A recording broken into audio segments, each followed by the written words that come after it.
Welcome. Thanks for joining me for another conversation about God words.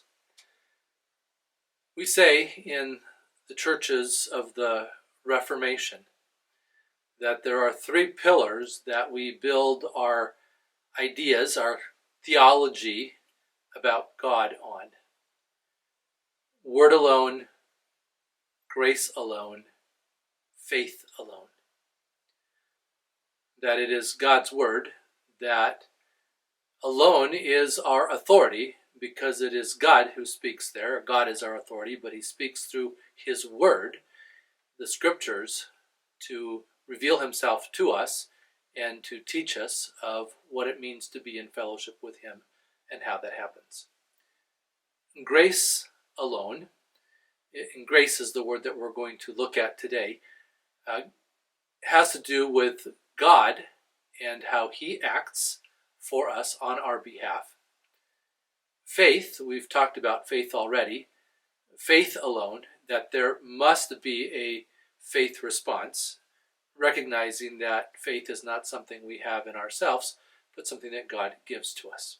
So we're going to look at this second pillar, and the word grace. It is a foundational word for how we understand God and his call to fellowship. And it's a word that we find throughout the New Testament. We find it in our context in Romans chapter 3, verse 24. So let's go back and build up a little bit to it. In verse 22, we see that we are all alike, that we all have the same conditions that are applied to us regardless of our background, regardless of our gender, regardless of our race, regardless of our ancestry, regardless of our age, regardless of whatever divisions we might artificially place on ourselves, regardless of our cultures, we are all on the same standing before God. And there are two pieces to that all being alike, that there is no distinction, because first of all have sinned and fall short of the glory of God.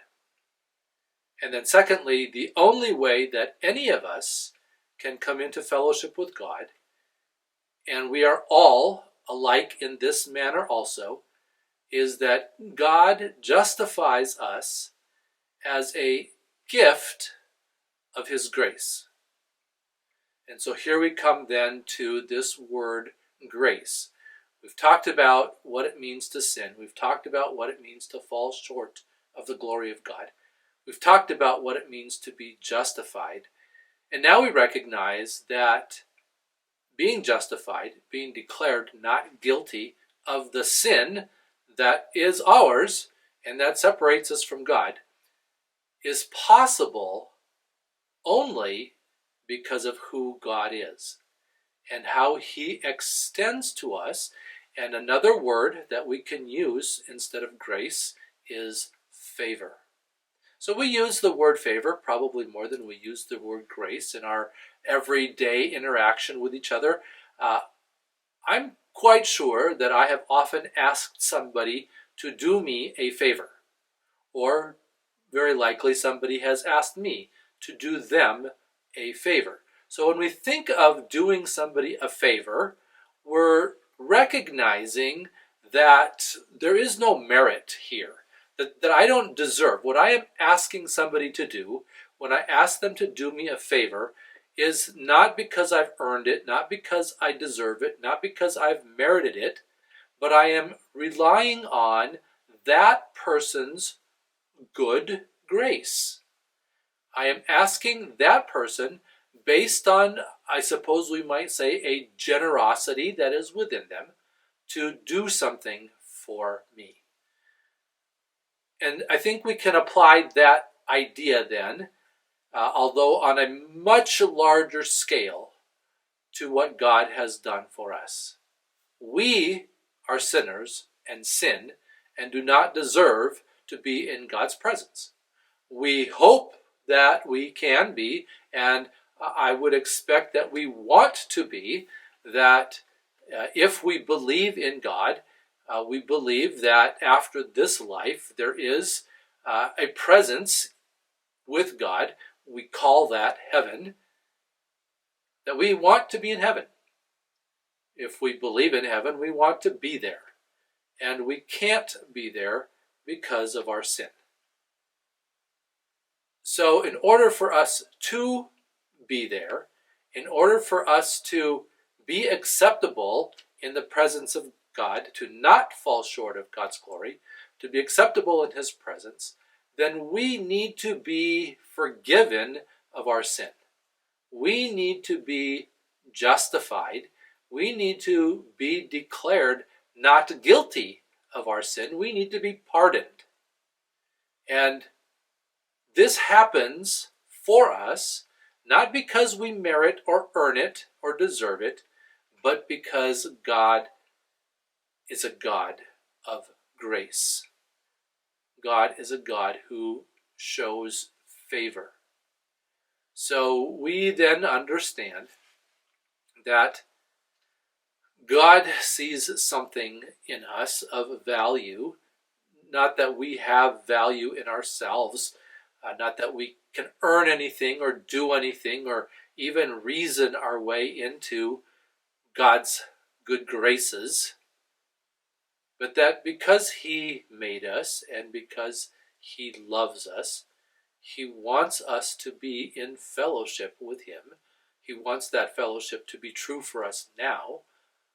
And if it is true for us now, he knows that it will also be true for us for all eternity. He also knows that we cannot do what is necessary to be perfect. We can't obey the law. We can't fully accomplish that which God demands, the perfection that is needed to be in his holy and awesome presence. So he extends to us this favor. It is by his grace, it is by his character trait of graciousness that he extends to us, and then we'll see what is extended to us in a couple of different words, in redemption and in propitiation. So that through redemption and propitiation, which are vocabulary words also that we will study in these verses, that God then invites us and welcomes us into the presence for which we are unworthy. This is ours, not because we merit it, but because Christ has done it for us.